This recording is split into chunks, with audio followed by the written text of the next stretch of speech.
Yeah, 10 seconds. Here we go. Ready, storm. made me double think myself. And storm's up. Now, from the KSN Storm Center, your local weather authority, this is your forecast first.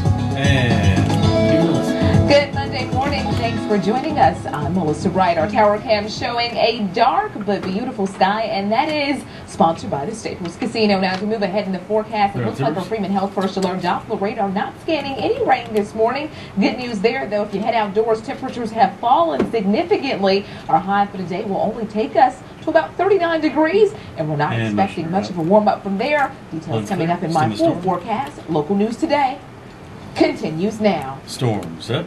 Now in high definition, local part of your community. This is KSN Local News Today. Good morning, everybody, and thanks for joining us on this Monday, February 8th. I'm Eric Crosswhite. A local state representative is proposing a bill to increase the legal age to buy tobacco products in Oklahoma. State Representative Ben Loring says House Bill 2317 would raise the age limit for buying tobacco products and e-cigarettes to 21. Loring says 6,000 Oklahomans die every year from tobacco use, and the state spends $1.7 billion each year in health care costs related to tobacco. Loring says by increasing the age to 21, the amount of related health issues will go down. Roll B. What's up? It's been in effect for over 10 years in some communities, and their Places rate without of smoking is considerably lower than places without it. And Q.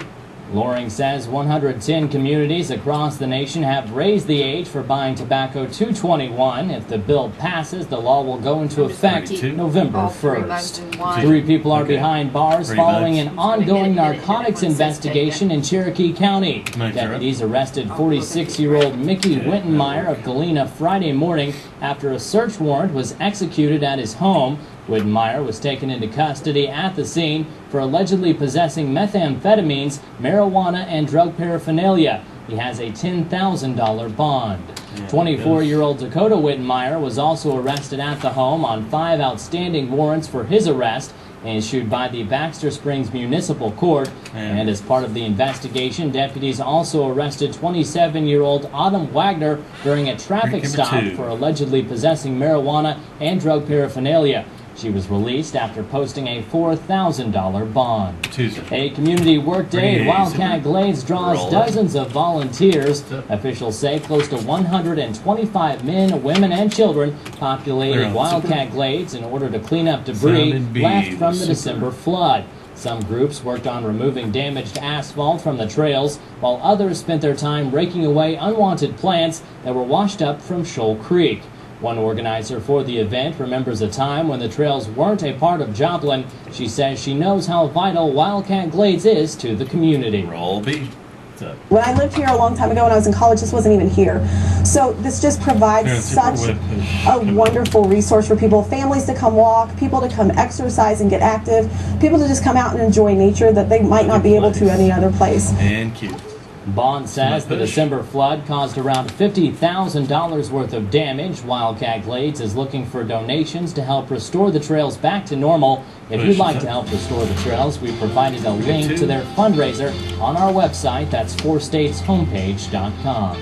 The Joplin Area Food Action Network partners with an area ministry to provide meals for those in need in Webb City. According to the organization's food equity assessment, residents in Webb City's Cardinal Towers do not make enough money to afford a healthy daily meal. Jay Fan recently partnered with Serving on the Streets Ministries, or SOS, to give those residents a meal every Tuesday. The money for this comes from the Missouri Innovation Fund. Officials with SOS say they're doing more than just providing food to the community. Roll B. It's up. We really want to show up and just be an ear or a heart, someone they can listen to, and really develop a relationship with them and let them know who they are and they have self-worth. And Q. According to JFAN's food equity assessment, 100% of Cardinal Tower residents are living below the poverty line, and 91% of those residents say they make below $10,000 a year. After months of practice, hundreds of area kids are ready to hit the stage to see who can take home the top prize. But KSN's Jeremiah Cook shows us why they say the hours of preparation are about more than just a trophy. Roll it. These kids are busy getting ready for their big moment. We are at a show choir competition. Bringing together hundreds of kids. Schools from all over the place send their show choirs and we compete. Nevada High School sophomore Alyssa Meisenheimer says they've spent hundreds of hours preparing for contests like Saturday's In the Spotlight competition in Joplin. And that work began before the school year started. We just drill the show over and over and over again and get it as crisp as we can get it, and then we bring it and see if we've got what it takes.